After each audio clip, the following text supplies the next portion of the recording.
एक BS4 व त्यावरील प्रदूषणाची मानके असलेले वाहन निष्कासित करून नवीन वाहन खरेदी करताना मोटर वाहन करामध्ये 16% व BS3 व त्याखालील प्रदूषणाची मानके असलेले वाहन निष्कासित करून नवीन वाहन खरेदी करताना मोटर वाहन करामध्ये 30% सूट देण्याचे प्रस्तावित करण्यात येत आहे।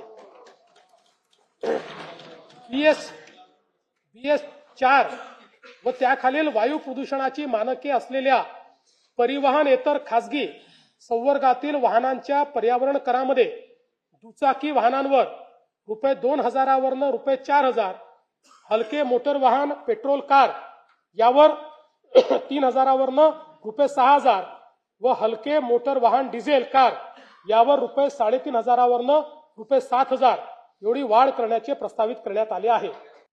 नाही, यांनी फक्त 160 कोटीच मिळणार आहेत, पण हे याकरता केलं आहे की आपल्याला आता पुढे ईव्हीला त्या ठिकाणी बळ द्यायचा आहे आणि असे प्रदूषण करणारी वाहनंही कमी झाली पाहिजे।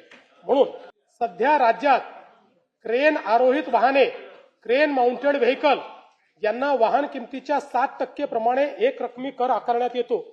अशा वाहनांना मोटर वाहन कराची कमाल मर्यादा म्हणजेच ₹30 लाख करण्याचे प्रस्तावित आहे। महाराष्ट्र मुद्रांक अधिनियम कलम 59, 60, 63A व 68A या कलमांमध्ये कमी मुद्रांकांवर दस्त निष्पादित केल्यास अपराध सिद्धीनंतर सक्त मजुरी व शास्तीची तरतूद आहे।